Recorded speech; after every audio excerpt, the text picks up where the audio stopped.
오늘 11월 8일 주일 예배를 하나님 앞에 올려드리도록 하겠습니다. 우리 다 같이 일어나셔서 같이 예배를 시작하겠습니다. 즐거워하고 기뻐하라. 하나님이 우리의 구원이시기 때문입니다. 즐거워하고 기뻐하라. 위대하시기 때문입니다. 아멘.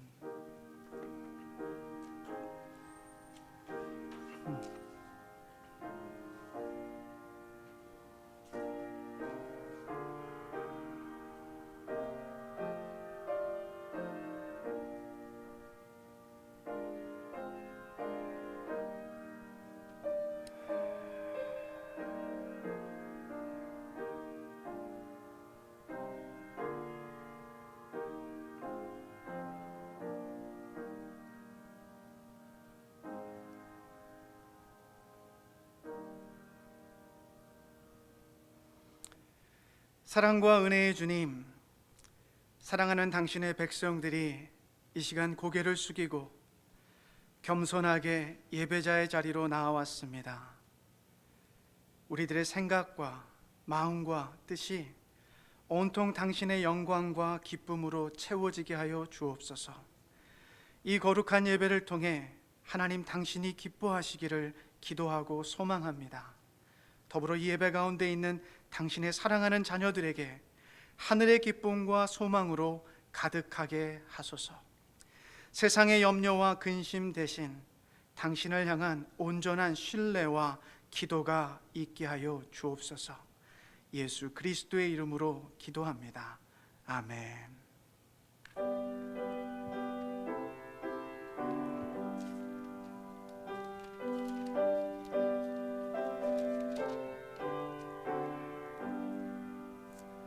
전능왕 오셔서 주 이름 찬송케 하옵소서.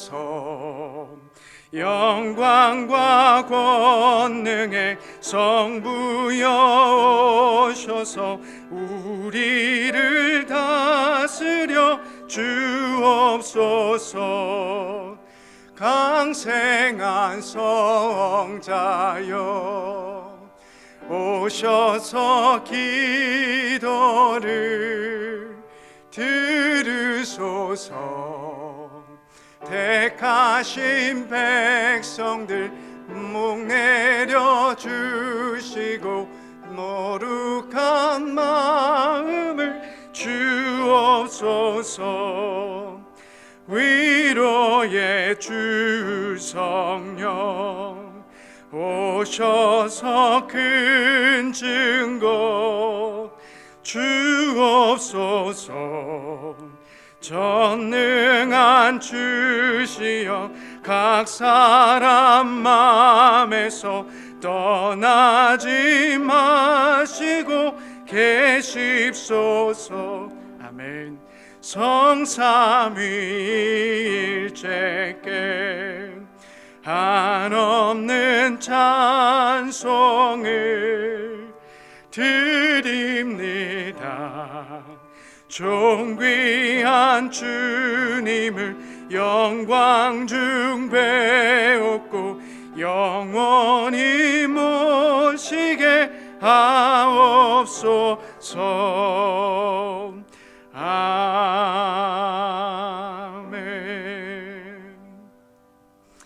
사랑하는 여러분, 하나님께서는 우리를 부르시며 이웃들과 사랑을 나누며 하나님과 온전한 관계를 누리라고 우리를 초대하셨습니다.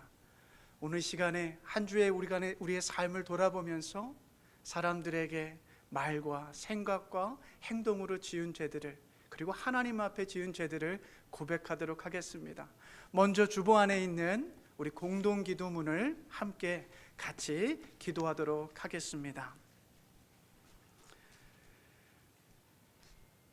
사랑하는 주님, 이 시간 당신을 향한 우리의 죄를 고백합니다.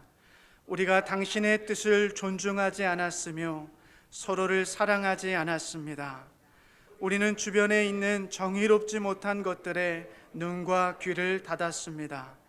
우리의 죄로 인해 이 예배가 당신에게 기쁨이 되지 못합니다. 그러나 부활하신 구원자 예수 그리스도의 자비를 통해 우리를 도와주소서.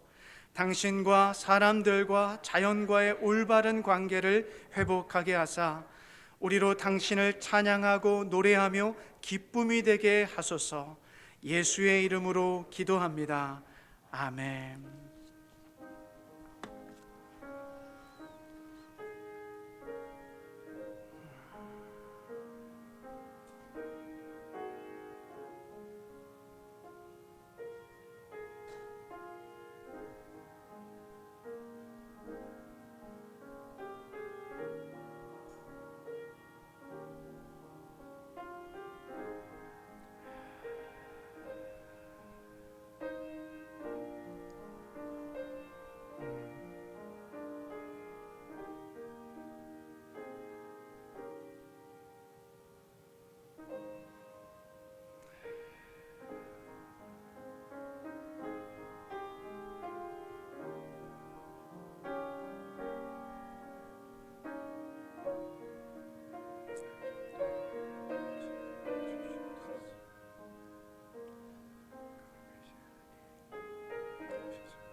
사랑하는 여러분, 즐거워하고 기뻐하십시오. 우리 하나님은 구원의 하나님이시며 그리스도 안에서 우리 모두를 용서하시고 회복시키시고 새 힘을 주시는 분이십니다. 이 복음을 믿으십시오. 예수 그리스도 안에서 우리의 죄가 용서함 받았습니다. 아멘. 전능하사 천지를 만드신 하나님 아버지를 내가 믿사오며 그 외아들 우리 주 예수 그리스도를 믿사오니 이는 성령으로 잉태하사 동정녀 마리아에게 나시고 본디오 빌라도에게 고난을 받으사 십자가에 못 박혀 죽으시고 장사한 지 사흘 만에 죽은 자 가운데서 다시 살아나시며 하늘에 오르사 전능하신 하나님 우편에 앉아 계시다가 저리로서 산 자와 죽은 자를 심판하러 오시리라. 성령을 믿사오며 거룩한 공회와 성도가 서로 교통하는 것과 죄를 사하여 주시는 것과 몸이 다시 사는 것과 영원히 사는 것을 믿사옵나이다. 아멘. 우리 자리에 앉도록 하겠습니다.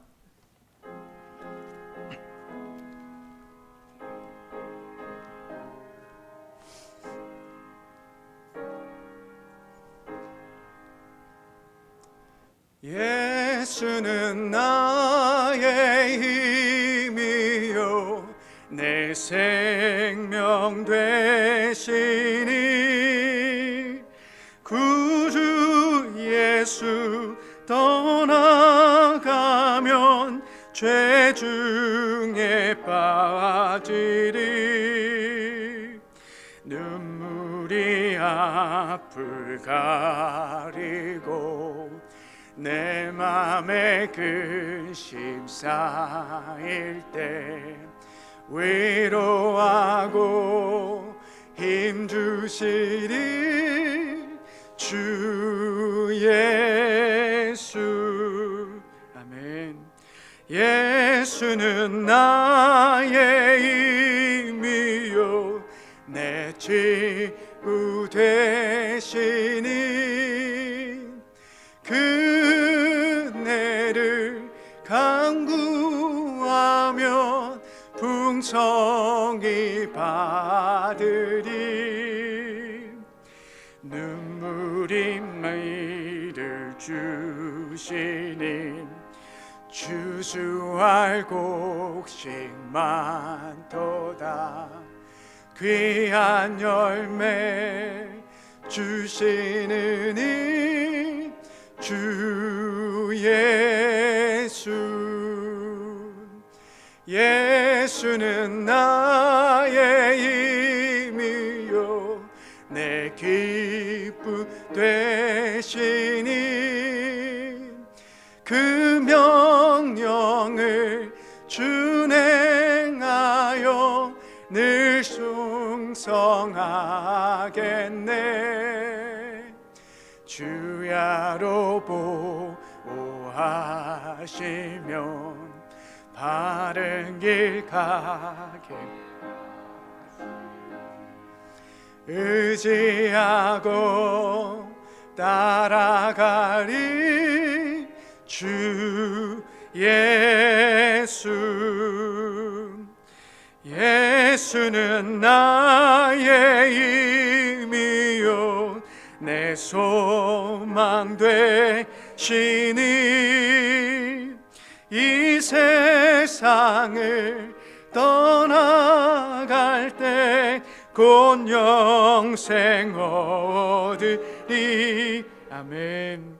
한없는 복을 주시고 영원한 기쁨 주시니. 나의 생명 나의 기쁨 주 예수. 아멘. 이 시간에 송규선 집사님 나오셔서 예배를 위해 기도해 주시겠습니다.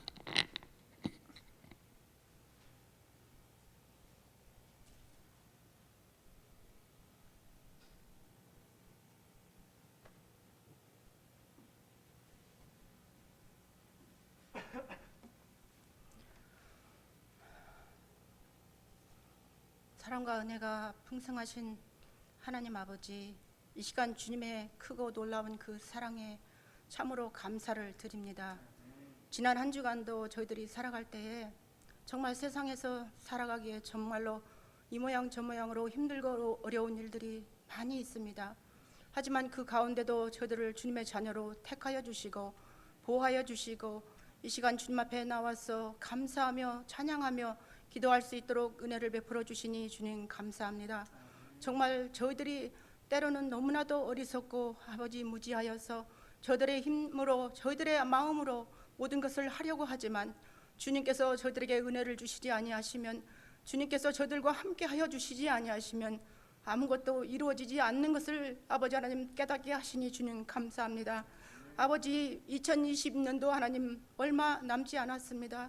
날마다 저들이 주님 앞에서 주님 말씀대로 살겠다고, 주님 아버지 하나님 또한 그 은혜 따라 주님 주신 그 직분을 온전히 감당하겠다고 날마다 하나님 약속을 드리지만 정말 한 해가 저물어갈 때에 이 시간 하나님 앞에 머리 숙여 하나님 기도할 때에 너무나도 죄송하고 너무나도 하나님 연약합니다. 하지만 하나님 저희들을 불쌍히 여기시고 하나님 긍휼히 여겨 주시옵시고 저들이 하나님 주님 다시 한번 이 시간 아버지 결단하고 결심하여 주님이 주신 그 직분을 바로 감당하며 하나님 앞에 부족함이 없는 삶을 살아갈 수 있도록 주님 도와주시옵소서.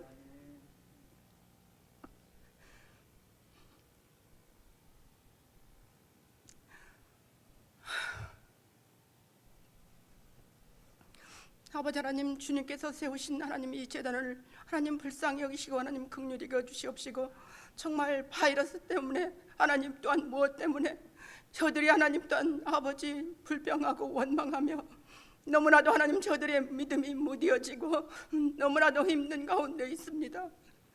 아버지 하나님 저들을 불쌍히 여겨 주시옵소서. 정말 하나님 앞에 감사함으로 주님 아버지 살아갈 수 있도록 주님 도와주시옵소서. 오늘 또 하나님 말씀을 들고 단회에 서신 하나님 박성주 목사님 기억하여 주시옵시고 어떠한 말씀을 준비하셨는지 저들은 알지 못합니다. 하나님 오늘 또 빈 마음으로 와서 하나님이 주시는 그 귀한 말씀을 하나님 가득히 담아가지고 세상에 나가서 하나님 힘과 능력을 얻어 살아갈 수 있도록 주님 도와주시옵소서. 하나님 이 시간 하나님 귀한 목사님의 가정과 우리 성도님들의 가정과 그 직장과 하나님 그 사업장들을 주님이 지켜주시기만을 간절히 원하고 이 모든 말씀 우리 주 예수 그리스도 이름으로 간절히 기도하며 감사드립니다. 아버지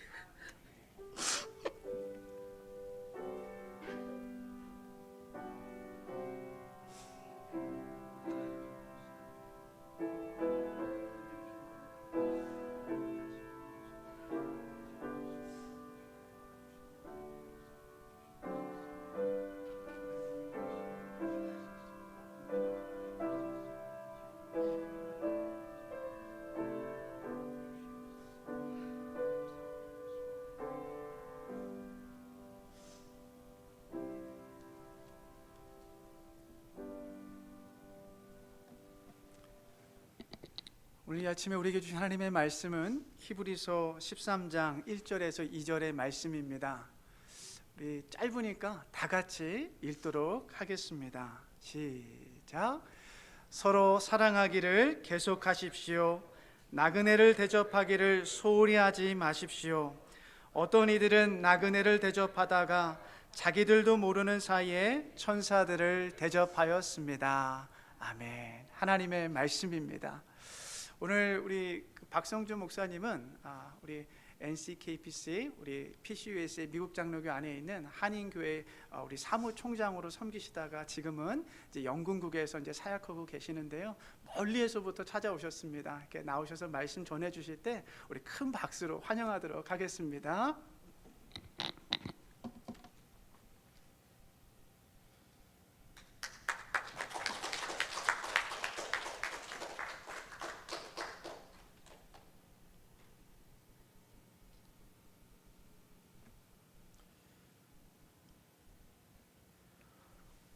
네, 여러분들 만나 뵙게 되어서 반갑습니다. 이렇게 코로나 때문에 어려움이 있는 시기인데도 교회당에 나오셔서 하나님 앞에 예배드리는 이 모습을 이렇게 보면서 저처럼 이렇게 여러 교회를 돌아다니면서 한인 교회들을 돌아보는 입장에 있는 사람으로서는 그 모습을 볼 때마다 마음이 얼마나 감동스러운지 몰라요. 근데 제가 볼 때도 그런데 하나님 보시기엔 얼마나 이 모습이 다 아름다울까 그런 생각을 해봅니다. 그리고 우리 김영현 목사님은 사실 이제 처음 뵙습니다. 처음 뵙는 분인데 굉장히 좋은 목사님으로 보입니다. 보이기에. 그런데 이제 이렇게 시골에 오셔서 목사님 부부가 이 귀한 사역을 이 강단에서 이렇게 감당하면서 제가 이렇게 아까 들어오면서 이분이 이렇게 강단에 서서 예배를 인도하면서 환하게 웃고 그런 모습을 보면서 이 참 교회가 복되구나. 저런 사역자가 이곳에 이렇게 이 알라바마의 애니스톤, 한국 가서 애니스톤 그러면 그게 뭐예요 그러잖아요. 뭐 먹는 건지 뭔지 알 수가 없고 근데 이곳에 와서 이렇게 지금 사역을 하고 계시는 그 모습을 이렇게 걸어 들어오면서 볼 때에 얼마나 마음이 든든하고 이 교회가 참 복된 교회다라는 그런 마음이 들었습니다. 우리 목사님과 함께 여러분들 귀한 믿음의 공동체를 지속적으로 이루어가는 축복된 공동체가 되고 그리스도의 몸이 되시길 주의 이름으로 축원합니다. 얼마 전에 누군가가 카톡으로 보내준 내용입니다. 세상에서 가장 어려운 일 두 가지가 있는데 첫 번째는 내 생각을 남의 머리에 넣는 일이고 두 번째는 남의 돈을 내 주머니에 넣는 일이다. 첫 번째 일을 하는 사람을 선생이라 부르고 두 번째 일을 하는 사람을 사장이라 부른다. 그리고 이 어려운 두 가지 일을 한 번에 해치우는 사람을 아내라 부른다. 그러므로 선생에게 대드는 것은 배우기 싫다는 말이고 사장에게 대드는 것은 돈 벌기 싫다는 말이며 아내에게 대드는 것은 살기 싫다는 말이다. 이렇게 이제 그런 얘기를 누가 보내왔습니다. 남자분들은 표정이 안 좋고 여성분들은 표정이 밝아지고 있는데요. 근데 우리가 이제 남자들끼리 모이면 그런 얘기를 하죠. 인생 살면서 길을 잃지 않기 위해서는 두 여자의 말을 잘 들어야 하는데 첫 번째가 지금 이야기한 아내의 말을 잘 들어야 하고 두 번째는 내비게이션에서 나오는 여자의 말을 잘 들어야 한다. 그래야 길을 잃지 않을 수 있다. 뭐 그렇게 이제 이야기를 합니다만은 성도는 뭐니 해도 하나님의 음성을 잘 들을 수 있어야 합니다. 그래서 오늘 설교자 한 사람을 통해서 전해지는 말씀이지만 성령님께서 여러분 각자에게 들려주시는 그 성령님의 음성에 귀를 기울이시고 아까 우리 집사님이 기도를 참 잘하셨어요. 빈 마음으로 하나님 앞에 나왔는데 그 빈 마음에 우리 하나님께서 채우시는 하늘의 것으로 채움받는 축복된 시간 되시길 주 이름으로 축원합니다.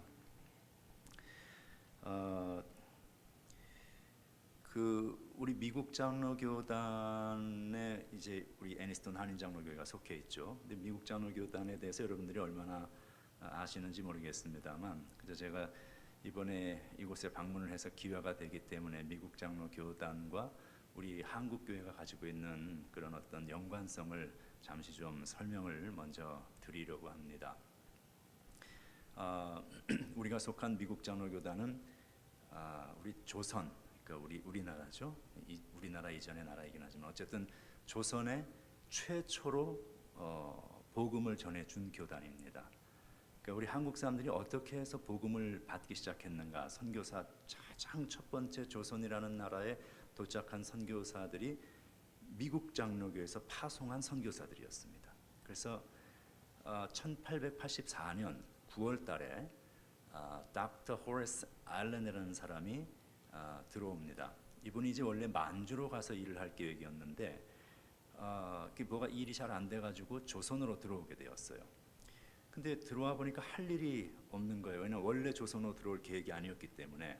그러고 있던 차에 그해 12월 달에 갑신정변이 일어납니다. 그 갑신정변이 일어나서 민영익이 상대방에게 자상을 입어가지고 죽어가는 상황이 됩니다. 그런데 한의학 기술로는 이 외상을 치료할 길이 없잖아요. 그러니까 이 서양 의사 알렌이 이 민영익을 아주 정성스럽게 치료를 해서 살려냅니다. 근데 이건 내가 볼 때에 하나님께서 우리에게 복음을 전해주는 하나의 통로로 만들기 위한 하나의 섭리였다. 이제 그렇게 생각을 하는 거죠. 왜냐하면 그 일로 인해서 이 닥터 알렌이 고종의 신임을 받게 됩니다. 민영익, 민비, 고종 뭐 다 이제 그쪽이니까. 그래서 한 거금 10만 냥 정도의 돈을 그 당시에 하사를 받았는데 그 돈을 가지고 조선 최초의 서양식 병원을 개설을 합니다. 그 병원 이름이 아마 여러분도 들어보셨겠지만 광해원 또는 뭐 제중원 이렇게 이제 불리는 병원입니다. 그런데 이제 이분이 그 후에 이제 일을 하다가 그 다음 해에 1885년도 4월 5일이 부활절인데 제물포항으로 2명의 선교사가 입항을 합니다. 한 사람은 아펜젤러 감리교 선교사였고 한 사람은 우리 미국 장로교에서 파송한 언더우드 선교사였습니다. 조금 아까 제가 언급한 닥터 알렌도 우리 미국 장로교에서 파송한 의료 선교사입니다. 그리고 언더우드 선교사는 목사로서 가장 처음에 우리 한국 기독교 역사에 한국이라는 땅에 발을 디딘 그러한 선교사입니다. 그래서 이제 이분이 그 언더우드가 들어와서 사역을 시작을 했는데 미국 장로교 선교사들이 한국에 들어와서 사역한 것이 예수님이 하셨던 3대 사역을 했습니다. 복음 사역을 하면서 교회를 세웠고 교육 사역을 하면서 학교를 세웠고 치유 사역을 하면서 병원을 세웠습니다. 이 세 가지가 예수님께서 하셨던 일이에요. 마태복음 4장에 보면. 그래서 이제 이 제중원을 닥터 알렌이 세운 이제 제중원을 언더우드가 이제 돌보다가 미국에 선교 보고를 하러 나왔어요. 나와서 이제 이 조선이라는 나라가 아주 열악하고 참 뭐 의료 시설도 힘들고 빈약하고 의사도 없어서 어떻게 운영을 하기가 너무 힘이 들다. 이제 그런 어려움을 토로하니까 그 자리에 누가 참석을 하고 있었는가 하면 저 캐나다 토론토 대학의 교수로 의대 교수로 있었던 닥터 에비슨이 거기에 있었어요. 그래서 그 얘기를 듣고 이 사람이 의대 교수 자리 다 버리고 조선으로 들어온 거예요. 그 당시 조선은 사람 살 수 있는 나라가 아니었습니다. 제가 그 1900년대에 1990년대에 볼리비아에 우리 청년들을 데리고 수양 선교 훈련을 갔었는데 그 당시에 볼리비아라는 나라는 화장실이 없었습니다. 화장실이 없으면 어떻게 하느냐? 알아서 여러분이 생각하시면 되겠죠. 아주 열악한. 그런데 조선은 그거 뭐 100년도 더 이전의 상황이니까 그 조선이라는 상황은 뭐 사람 살 수 있는 곳이 아니었죠. 그런데 그 토론토 의대 교수 자리 다 접어놓고 그냥 그 조선이라는 나라 들어갔어요. 그래서 이제 제중원 원장이 되어서 이렇게 일을 합니다. 일을 하는데 이제 또 미국으로 또 선교 보고를 나왔습니다. 에비슨이 나와서 막 이 조선에 지금 내가 제중원 들어가서 일을 하고 있는데 너무 힘이 들다.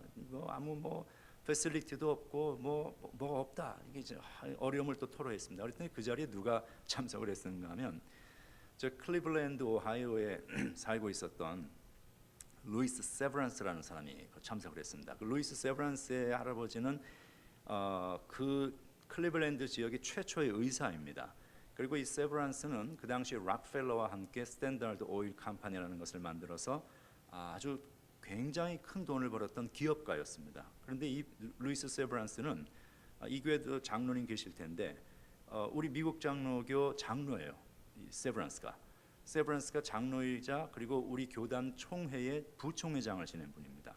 근데 이분은 항상 우리 미국 장로교 선교국에 선교를 위한 거액의 선교 헌금을 늘 조용히 해마다 그렇게 드렸던 분이에요. 거기 세브란스가 이제 참석을 해서 에비슨이 하는 이야기를 듣고 그러면 내가 조선이라는 나라의 그 제중원이라는 데를 위해서 좀 도움을 이렇게 헌금을 하겠습니다. 그래가지고 그 당시 돈으로 4만 5천 불 정도, 그러니까 지금으로는 뭐 한 수백 밀리언 달러가 되는 돈입니다. 그것을 이제 헌금을 합니다. 그래서 그 헌금한 돈을 가지고 만들어진 병원이 세브란스라는 병원입니다. 옛날 여러분의 저 서울역 맞은편에 그 건물 돌로 된 건물 세브란스가 있었죠. 그리고 이제 언더우드가 이제 자기 집이 정동에 있었는데 정동 이제 사랑채에서 시작한 학교를 시작을 했어요. 교회 시작한 것은 정동교회라고 해가지고 우리 한국 기독교 역사의 최초의 조직교회가 됩니다. 조직교회라는 것은 당회가 있는 교회, 굉장히 역사적 의미가 있는 사건이죠. 그 조직교회가 훗날 지금의 세문안교회입니다.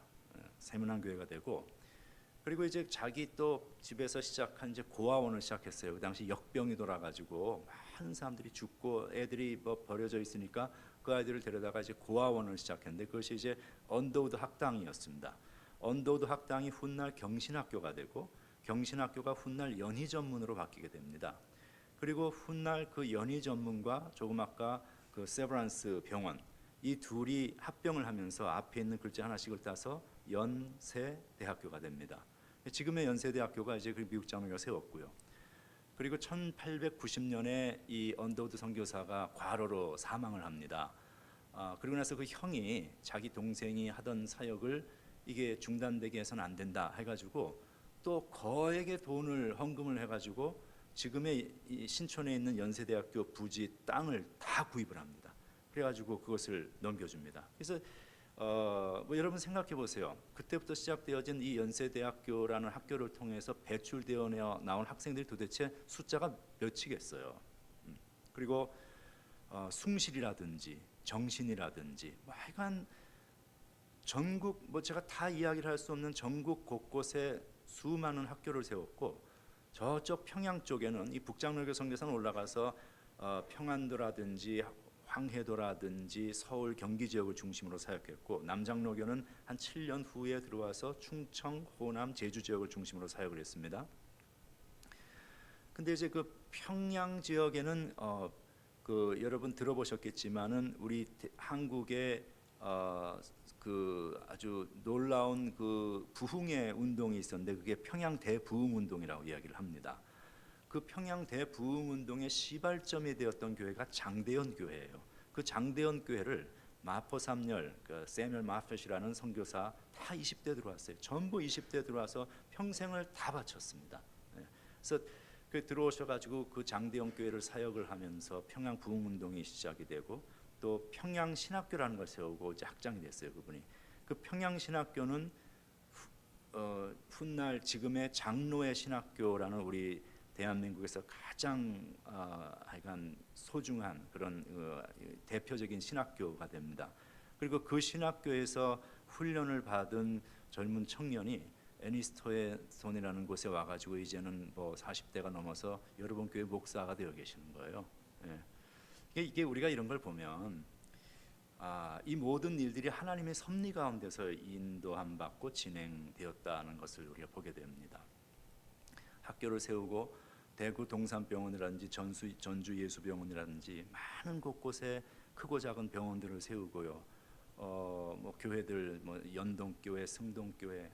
그래서 이제 그분들이 와서 헌신을 하고 그 삶을 거기다 다 바쳤죠. 언더우드가 같은 경우는 4 generation, 4대째 한국을 위해서 거기서 태어나고 죽고 양화진 가면 묻혀 있고요. 합정동에 나중에 이제 그 합정동에 가시면 한번 거기 양화진 외국인 선교사 묘지가 있으니까 거기는 한번 꼭 가보세요. 우리 특별히 미국 장로교 교인들 또 우리 한국 기독교인이라면 그런 데 한번 가보셔야 합니다. 그래서 참 뭐 지금 이 짧은 시간에 다 이야기할 수 없는 수많은 이야기들이 있고 그 이야기들을 들을 때마다 가슴이 뭉클하고 감사한 그 마음이 들어요.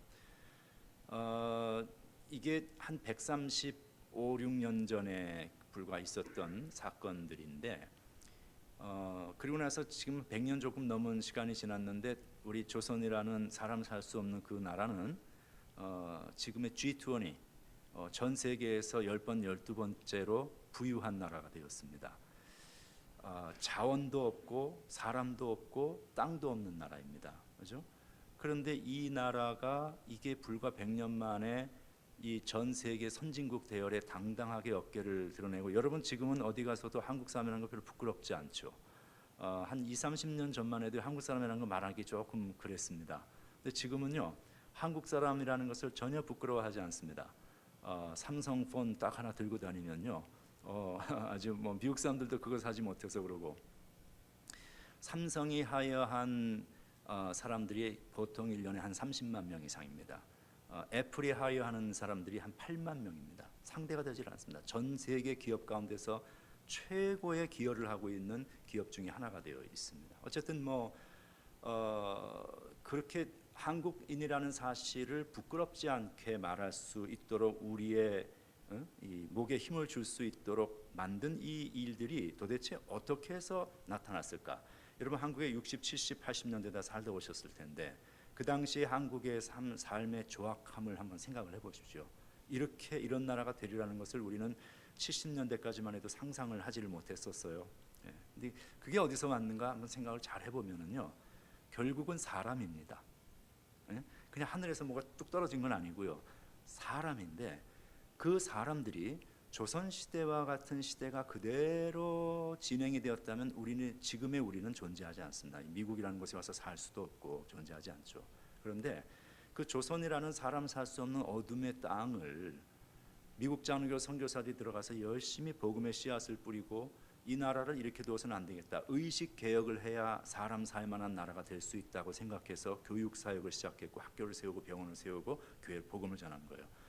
그렇게 해서 그 수많은 학교들을 통해서 배출되어 나온 수천만의 그러한 그 인재들이 양성이 되기 시작한 거죠. 쉽게 얘기하면은 여러분 우리나라 한국 사람들처럼 문맹률이 적은 나라는 그렇게 많지 않습니다. 우리는 잘 못 먹고 못 살았어도요, 늘 우리 한국 사람들의 교육열이라는 것은 참 대단했습니다. 그 어디서 왔냐? 그냥 온 게 아니에요. 선교사들이 심어준 의식들입니다. 배워야 산다. 그래서 인재들이 만들어지기 시작했고 결국은 지금의 대한민국이라는 나라를 이루게 된 아주 근간, 그러니까 인프라스트럭처를 인재 양성을 통해서 미국 선교사들이, 장로교 선교사들이 이루어 놓은 것이죠. 그렇게 보면 지금 우리가 믿는 사람이든 안 믿는 사람이든 상관없이 대한민국 사람은 전부 다 미국 장로교라는 이 교단에 아주 큰 빚을 지고 있는 사람들입니다. 사실은. 저도 그렇고 여러분도 그렇고 모두가 누군가로부터 복음을 받았어요. 내가 태어나면서 또 믿지 않았습니다.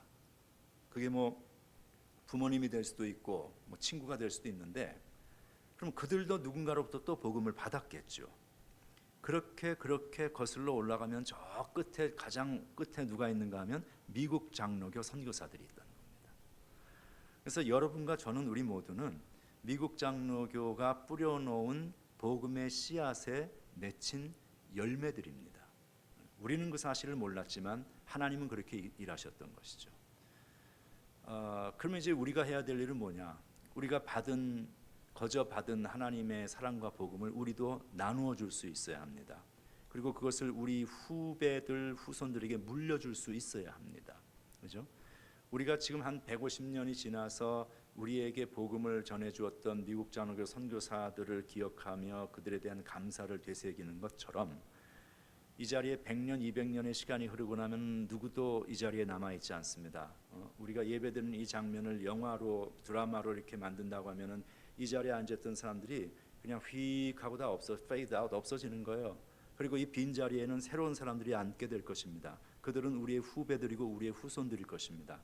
그리고 100년, 200년 후에 그들이 100년, 200년 전에 살았던 우리 할머니, 할아버지들을 회상하고 기억하면서 그들이 코로나라는 이상한 병이 돌았던 그 시기에도 여전히 하나님 앞에 나와서 여전히 예배드리고 여전히 복음을 전하고 여전히 선교사에게 동참하고 여전히 누군가를 돕는 그 일들을 했던 그들의 뿌려놓은 유산 때문에 오늘 우리가 이곳에서 여전히 하나님을 예배드리고 있다는 그런 신앙의 고백을 할 수 있는 그런 유산을 후손들에게 남겨줄 수 있는 그런 애니스톤 장로교회 지금의 성도들이 되시길 주님의 이름으로 축원합니다. 그래서 우리 그 복음의 빚진 자의 마음으로 우리가 이렇게 살아가야 되겠다 싶어서 잠시 우리 미국 장로교단이 얼마나 우리에게 큰 참 많은 것을 기여하고 공헌해주고 도움을 주었던 교단인가 하는 것을 잠시 설명을 드렸습니다. 오늘 본문은 그리스도인이 가져야 할 삶의 자세를 보여주고 있습니다. 형제 사랑하기를 계속하고 손님 대접하기를 잊지 말라. 이로써 부지 중에 천사들을 대접한 사람들이 있었다. 이렇게 말을 하죠. 창세기 18장에 보면 아브라함이 지나가는 나그네 세 사람을 대접합니다. 그 이야기가 나타나고 있는데 이 창세기 18장에 있는 아브라함이 나그네를 대접했던 기사는 굉장히 이상한 이야기가 나오고 있습니다. 한번 들어보시기 바랍니다. 날이 뜨거울 때에 아브라함이 장막문에 앉아 있다가 눈을 들어본즉 사람 셋이 맞은편에 서 있는지라.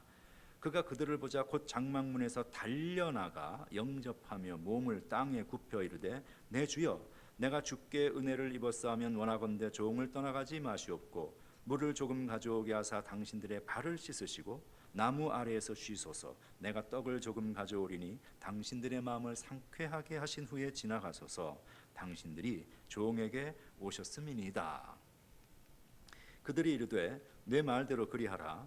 아브라함이 급히 장막으로 가서 사라에게 이르되 속히 고운 가루 세 스아를 가져다가 반죽하여 떡을 만들라 하고 아브라함이 또 가축대에 있는 곳으로 달려가서 기름지고 좋은 송아지를 잡아 하인에게 주니 그가 급히 요리한지라. 아브라함이 엉긴 젖과 우유와 하인이 요리한 송아지를 가져다가 그들 앞에 차려놓고 나무 아래에 모셔섬에 그들이 먹었다. 이렇게 되어 있어요. 여러분 이상하지 않습니까? 뜨거운 태양이 장렬하는 한낮의 사막입니다. 이 알라바마도 여름에는 꽤 덥죠. 근데 이 더위하고는 비교가 되지 않는 더위입니다. 내 몸 하나도 움직이기 싫은 그런 사막의 장렬하는 태양 아래서의 더위입니다. 그런데 그 상황에서 지나가는 낯선 나그네 세 사람을 본 아브라함의 행동이에요. 여러분 그 정도 더위면은 만사가 귀찮은 거예요. 손가락 하나 꼼짝하기 싫은 상황일 텐데 아브라함이 했던 행동을 어떻게 성경에 묘사하고 있냐면 그가 아브라함이 달려나갔다고 이야기하고 있습니다. 달려나갔다. 이 달려나갔다는 표현은 성경에서 중요한 관용구입니다. 이것은 하나님이 우리를 대하시는 자세를 보여주어요. 누가복음 15장에 보면 탕자가 집을 나갔다가 돌아오는데 저 멀리서 양심이 있으니까 이 아버지 볼 낯이 없어서 집에 들어가지 못하고 쭈뼛거리고 있죠. 그런데 그 아버지가 그 아들을 발견하죠. 그 아들을 발견한 것은 어쩌다 본 게 아니에요. 늘 기다리고 있었기 때문에. 그 발견한 그 아버지가 했던 행동이 나오는데 그 아버지가 아들에게 달려갔다고 성경은 표현하고 있습니다. 여러분 이 달려갔다는 거는요. 우리 옛날에 드라마 같은데 보시면 아시겠지만 왕이 뛰는 것 봤어요? 그 사대부들 귀족이 뛰는 것 봤어요? 우리 1세 남자들은 뛰면은 안 되는 문화권 속에서 자라온 거예요. 그 뛰는 것은 아주 천박한 일이고 경망스러운 행동이었습니다. 그러니까 점잖으려면 이렇게 뒷짐을 지고 천천히 걷는 것이 이게 이제 점잖고 품위 있는 사람의 모습이라고 이해되었던 그런 것입니다. 유대인들도 마찬가지였어요. 그 당시 유대인들이 남자들 더군다나 이 아버지 정도의 지위에 있는 사람이 뛴다? 이것은 상상할 수 없는 일입니다. 그런데 그 아들을 본 아버지는 그거 신경 쓰지 않았습니다. 누가 나를 보고 나를 어떻게 표현하는 거 아무 상관없었어요. 나에게 다시 돌아온 저 아들을 놓칠세라 그 아버지는 있는 힘을 다해서 뛰어갔다고 성경이 되어 있어요. 하나님은 우리를 향해서 언제나 달려오시는 분입니다.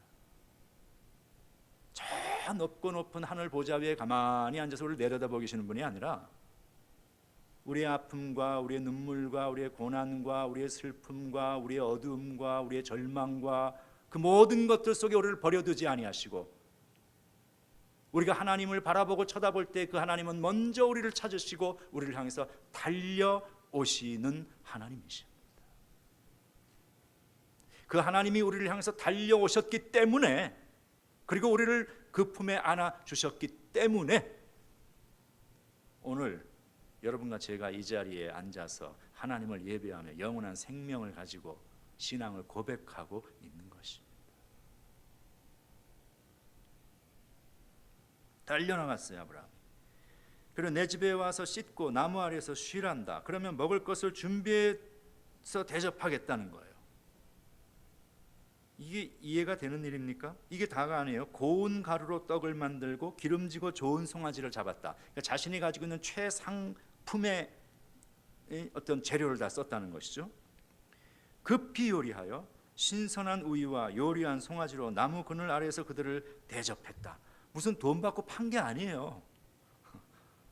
저는 처음에 예수 믿고 이 부분을 읽으면서 이해가 어려웠습니다. 왜냐하면 첫 번째, 성경이라는 것은 뭐 구원의 중요한 진리를 우리에게 말씀해 주는 것인 줄 알았는데 이게 무슨 뭐 남 대접했다는 얘기, 이게 뭐 얼마나 대단한 것을 이런 걸 썼다는 것도 그렇고, 두 번째는 아브라함이 했던 그 행동이 이해가 되질 않았어요. 이게 아는 사람이라면 또 이해가 되겠는데, 아니 생판 모르는 생면부지의 사람인데 그 더운 여름에 아브라함이 했던 행동은 도저히 이해가 되지 않았습니다.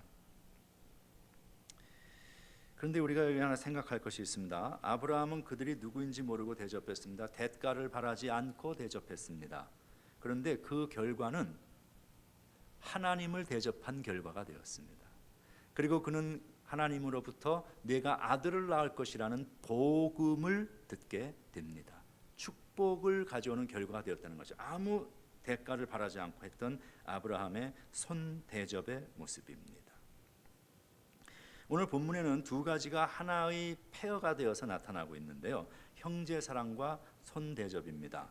형제 사랑은 가까운 이들을 대하는 자세이고 손대접은 외부인을 대하는 자세입니다. 사람이 가깝게 지내다 보면 허물이 보이게 마련입니다. 그때 허물이 보일 때 우리가 서로를 대해서 가져야 할 자세가 무엇인가 하면 고린도전서 13장에서 말씀하는 사랑이에요. 형제 사랑하기를 계속하라 그러잖아요.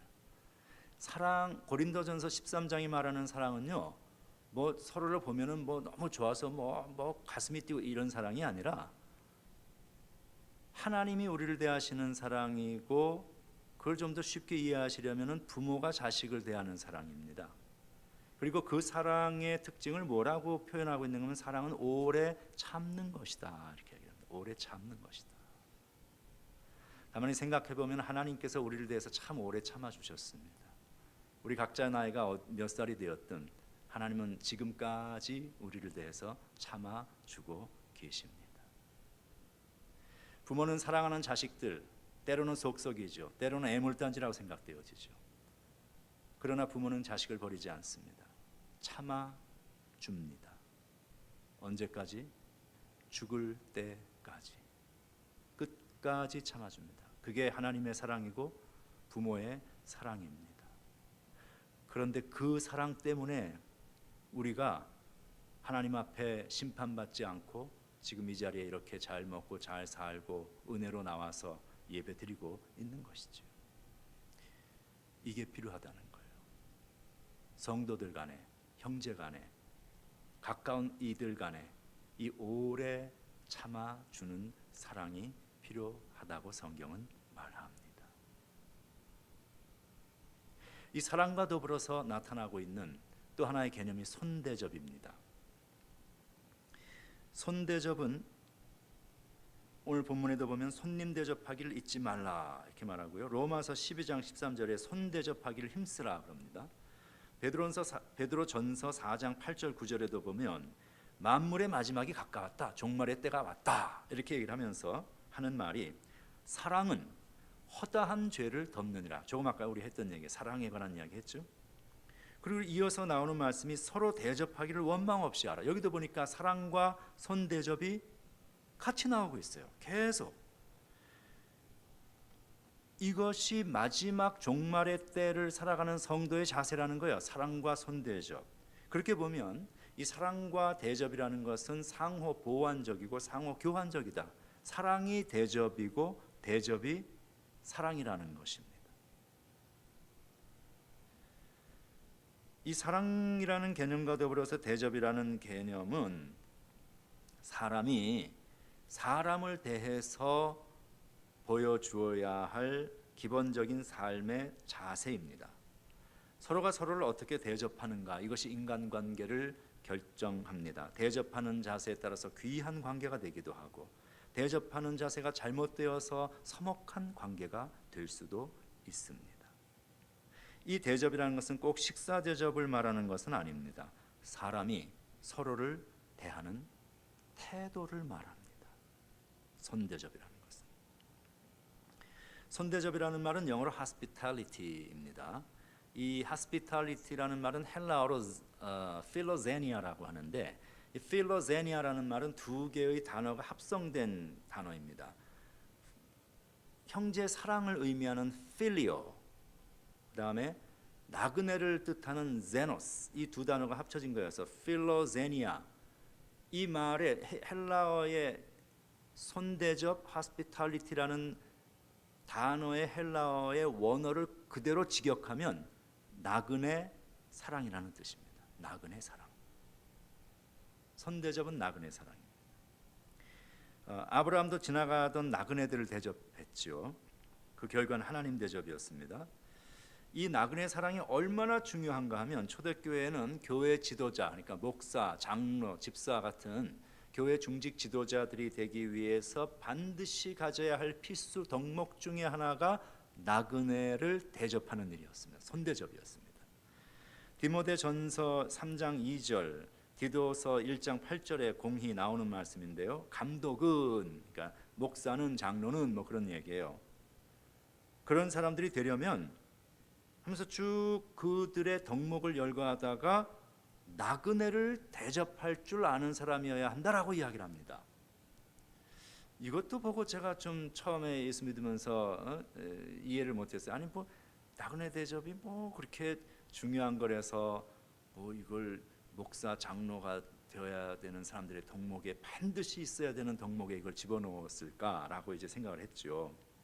어쨌든 성경 많은 곳에서 이 손대접, 나그네 사랑을 이야기하는 것을 보면 성경이 이 손대접을 대단히 강조하고 있음을 알 수 있습니다. 자, 그러면 나그네를 사랑하라 그랬는데 여러분 나그네가 누구예요? 나그네는 지나가는 사람들이죠. 지나가는 사람이 나그네입니다.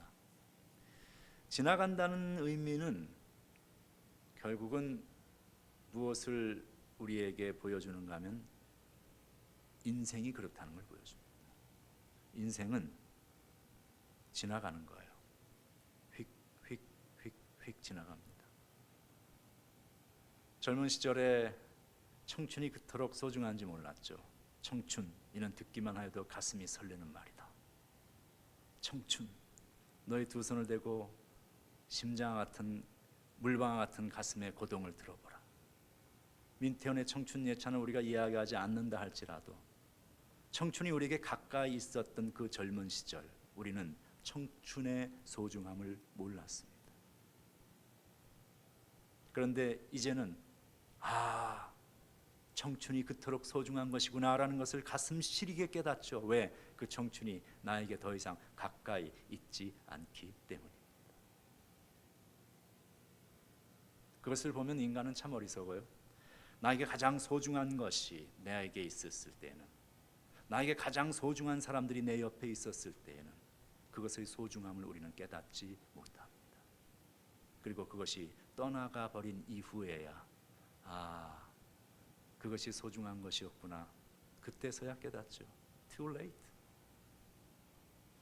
인생은 지나가는 것입니다. 지나갑니다. 젊은 시절의 검은 머리가 어느새 머리에는 흰 서리가 앉기 시작하고 얼굴에는 주름이 덮이기 시작합니다. 그렇게 보면 세상 모든 사람들은 지나가는 나그네입니다. 저도 나그네이고 여러분도 나그네입니다. 여러분의 배우자도 나그네이고 여러분의 자녀들, 그리고 내 옆에 함께 앉아 예배드리는 이들 모두가 다 나그네이고 이 예배당 밖에 있는 저들 모두도 다 나그네입니다.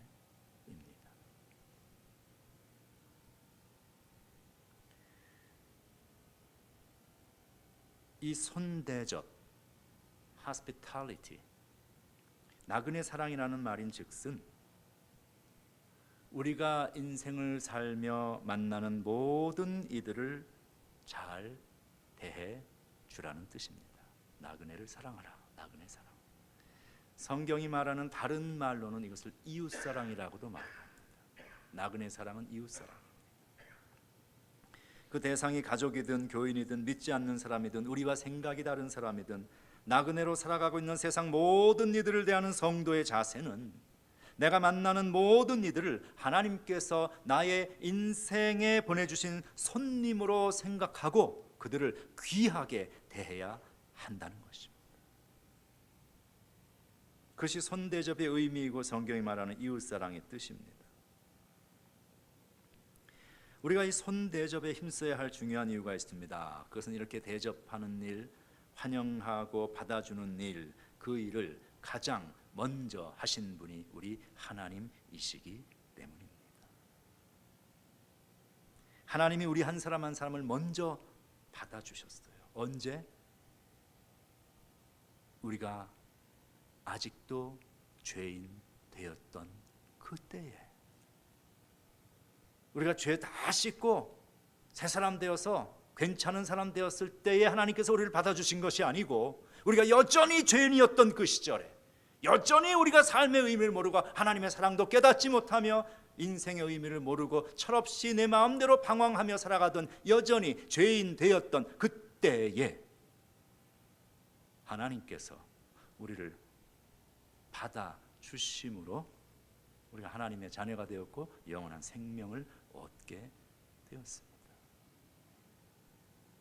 그게 손대접입니다. 하나님께서 먼저 우리를 대해서 손님 대접, 나그네 사랑, 지나가는 우리들을 하나님께서 사랑해 주시고 받아 주셨죠.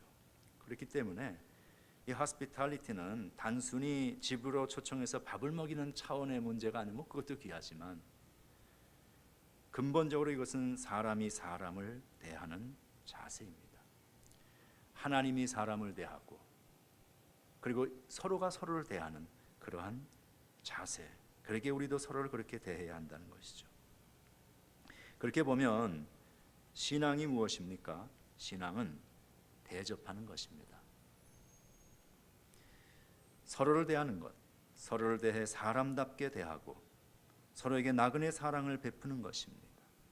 서로를 내 인생에 찾아온 손님으로 귀히 여기고 존중하며 배려하며 살아가는 것, 그것이 손대접이요 나그네 사랑입니다. 그리고 그 일은 추상적인 일이 아닙니다. 매우 실제적인 것이고 누구나 할 수 있는 일입니다. 교회로 치면 목사는 교인들을 사랑하고 이게 작은 시골 교회 와서도 열심히 사역하고 주일이면 환한 얼굴로 강단에 서서 웃으며 성도들을 맞아주고 교인들은 자신의 그 목사를 고맙게 생각하고 사랑하고 존중하고 귀히 여기고 이게 나그네 사랑이에요. 서로가 서로에게 베푸는. 성도들끼리는 서로를 또 그렇게 귀한 존재로 인정하고 존중하고 배려하고 대해주는 것입니다. 우리가 가정에서도 직장에서도 일상에서도 내가 만나는 모든 이들에게 그 마음으로 세상 사람들이 서로를 대하고 살아간다면 이 세상은 사람 살만한 세상이 되는 것입니다. hospitality, 이 손대접 또는 환대라는 말을 라틴어로 호스피스라고 하는데요. 이 말은 두 가지 의미를 가집니다. 주인 또는 손님이란 뜻을 가집니다. 두 개의 반극적인 상반되는 개념이 한 단어 안에 들어 있습니다. 호스피스는 또 다른 단어인 호스티스로부터 왔는데 이 말은 이방인 또는 적대자라는 뜻을 가지고 있습니다. 이 단어들에서 hospital, 병원이죠. 병원은 아픈 사람을 잘 환대해주고 보살펴주는 것입니다. 그 단어가 나왔고, 호텔이란 단어가 나왔습니다. 호텔은 지나가는 나그네가 잘 쉬고 갈 수 있도록 대접해주는 것이죠. 그리고 호스피스라는 것은 죽어가는 말기 암 환자들을 그들의 고통을 완화시켜주고 잘 보호하고 배려해주는 것입니다. 그런가 하면 hostile이라는 단어가 나왔습니다. hostile은 적대적이라는 뜻입니다. 이게 흥미롭지 않습니까? hospitality, 환대라는 하나의 단어 속에는 주인과 손님 그리고 환대와 적대라는 반극적 개념이 공존하고 있습니다. 그러니까 환대하지 않으면 적대적이 될 수 있고 적대적인 관계를 할지라도 환대함으로써 손대접을 잘함으로써 우호적인 관계로 바뀔 수 있다는 의미를 가집니다. 우리 모두는 낯선 이로 만납니다. 부부도 낯선 이로 만났고 부모와 자식도 낯선 이로 만났습니다. 처음 보는 낯입니다. 그런데 그렇게 낯선 이로 만난 이들이 서로를 귀하게 대접해 준 거예요. 서로를 귀히 여기고 사랑하며 살다 보니 그들이 가족이 됩니다.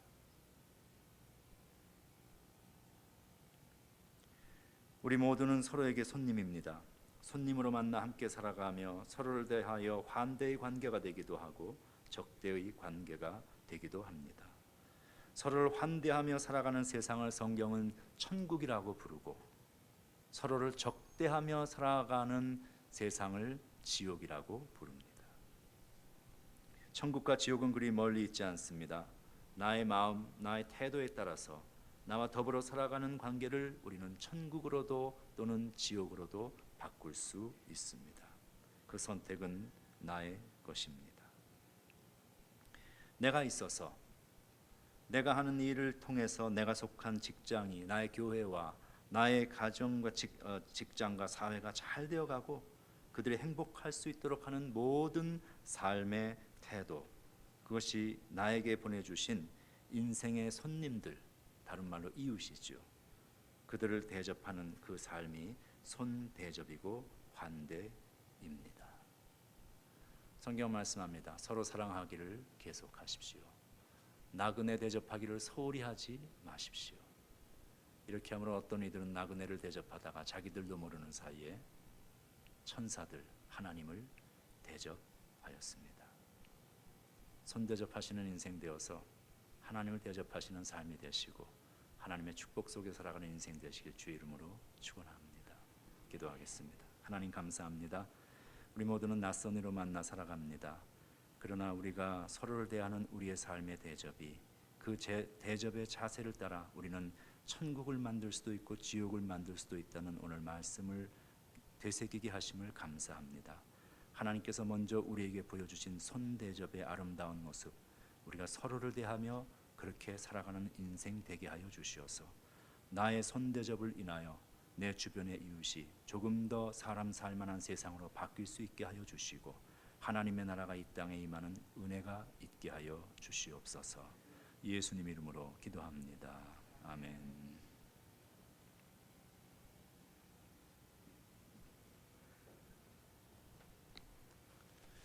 우리 다 같이 일어나셔서 하나님 앞에 우리의 예물과 우리의 삶을 올려드리도록 하겠습니다. 나의 생명을 드리니 주 영광 위하여 사용하옵소서. 내가 사는 날 동안에 주를 찬양하며 기쁨의 제물 되리. 나 나를 받아 주소서. 나를 받아 주소서. 나를 받아 주소서.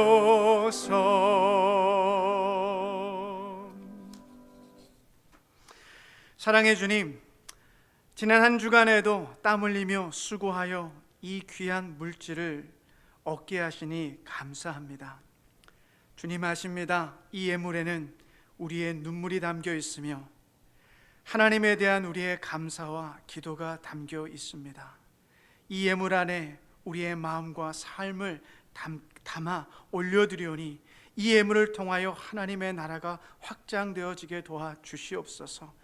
이 적은 예물을 축복하사 코로나로 힘든 이 시기에도 선교지 곳곳이 하나님의 나라로 세워져 갈 수 있도록 도와주시옵소서. 예수 그리스도의 이름으로 기도하옵나이다. 아멘. 우리 자리에 앉겠습니다. 광고 말씀 드리겠습니다. 오늘 말씀 전해주신 박성중 목사님 너무나 감사드립니다. 11월 11일 이번 주 수요일은 우리 베테랑스데이, 우리 재향 군인의 날입니다. 우리 교회는 우리 이제 은퇴하신 우리 군인들이 많으신데 그들의 수고와 헌신에 다시 한번 감사를 드립니다. 오늘 2부 예배 후에요. 우리 2부 예배가 끝나자마자 교회에서 우리 영군국에서 제공해 주시는 점심 도시락 맛있게 준비했습니다. 그래서 우리 식당에서 우리 사회적 거리를 두고 식사한 후에 우리 박성준 목사님 모시고 우리 세미나를 진행하도록 하겠습니다. 이렇게 많이들 참석해 주시면 감사하겠고요. 너무나 감사하게도 앞에 우리 슈박스가 제가 오늘 아침에 카운트해 봤더니 25개가 모였더라고요. 너무나 감사합니다. 이 작은 우리의 마음과 선물을 받아든 우리 아이들이 잃어버린 꿈을 회복할 것이고 하나님에 대한 복음을 가지고 그들의 인생을 꿈꾸게 될 것입니다. 감사합니다. 우리 나가실 때 우리 양정원 집사님, 양경 장로님께서 올해 그 돼지 감자 저 잘 모르겠는데 돼지 감자를 이렇게 추수를 잘 하셔가지고 이렇게 준비해 주셨습니다. 그러니까 가시면서 필요한 만큼 가져가시면 감사하겠고 섬겨 주셔서 감사합니다. 혹시 제가 빠뜨린 광고 있나요? 네.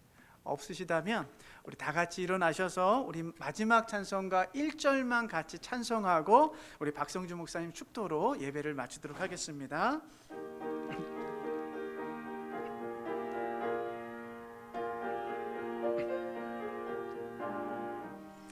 세상 모든 풍파노를 흔들어 약한 마음 낙심하게 될 때에 내려주신 주의 복을 세어라. 주의 크신 복을 내가 알리라.